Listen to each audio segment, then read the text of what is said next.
சண்டிகரில் மேயர் தேர்தலில் சர்ச்சை எழுப்பப்பட்ட நிலையில் தற்போது அந்த விவகாரம் நீதிமன்றத்திற்கு சென்றிருக்கிறது. அதே நேரத்தில் இந்த தேர்தலுக்கு தடை விதிக்க முடியாது என்று நீதிமன்றம் மறுப்பு தெரிவித்திருக்கிறது. விவரங்களுடைய நிகரான சிறப்பு செய்தியாளர் சிஸ்ரா, இந்த வழக்கு விவரங்கள் என்ன? தற்போது எழுந்திருக்கக்கூடிய சர்ச்சையுடைய பின்னணி என்ன?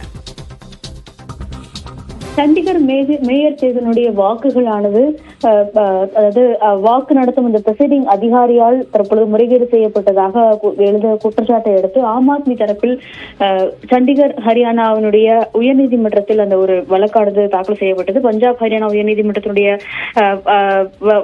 நீதிமன்றத்தில் தாக்கல் செய்யப்பட்ட இந்த வழக்கினுடைய மீது பதிலளிப்பதற்கான ஒரு நோட்டீஸை தற்பொழுது சண்டிகர் மாவட்ட நிர்வாகத்திற்கு குறிப்பாக அந்த தேர்தல் நடத்தும் விதிமுறைகள் அதிகாரிகளுக்கு அந்த ஒரு நோட்டீஸை தற்பொழுது நீதிமன்றமானது அனுப்பி இருக்கிறது. இந்த விவகாரத்தில் உரிய பதிலை அவர்கள் வழங்க வேண்டும் எனவும் அதன் பிறகு மீதமுள்ள உத்தரவுகள் உரிய உத்தரவுகள் என்பது பிறப்பிக்கப்படும் என்ற ஒரு தரப்பை தற்பொழுது உத்தரவாக உயர்நீதிமன்றமானது பிறப்பித்திருக்கிறது.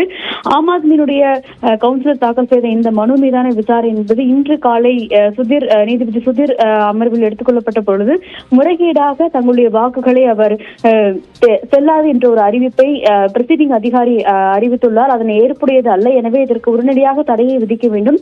நேற்று நடைபெற்ற செயல்முறைகள் என்பது செல்லாது என்று அறிவிக்க வேண்டும் என்ற ஒரு கோரிக்கையுடன் ஆம் ஆத்மி தரப்பில் இன்று விசாரணையின் பொழுது வாதமாக முன்வைக்கப்பட்டது. அதனை அடுத்து தற்பொழுது நோட்டீஸ் பிறப்பித்து உயர்நீதிமன்றமானது அதிகாரப்பூர்வ உத்தரவுகளை பிறப்பித்திருக்கிறது. தேர்தல் நடத்தையின் பொழுது என்ன நிகழ்ந்தது, எதனால் இந்த வாக்குகள் என்பது செல்லாததாக அறிவிக்கப்பட்டது, அதில் என்ன குறிப்பாக பிரசீடிங் அதிகாரிகளுடைய நடவடிக்கைகள் சந்தேகத்திற்கு எழுப்பியுள்ள நிலையில் அது தொடர்பான விளக்கத்தையும் நிர்வாகமானது வழங்க வேண்டும் என்ற ஒரு உத்தரவை தற்பொழுது உயர்நீதிமன்றமானது பிறப்பித்திருக்கிறது. அதே சமயம் இந்த நேற்று நடைபெற்ற தேர்தல் என்பது செல்லாது என்று அறிவிக்கக்கூடிய ஆம் ஆத்மி தரப்பினுடைய கோரிக்கையையும் உயர்நீதிமன்றமானது தற்பொழுது நிராகரித்திருக்கிறது.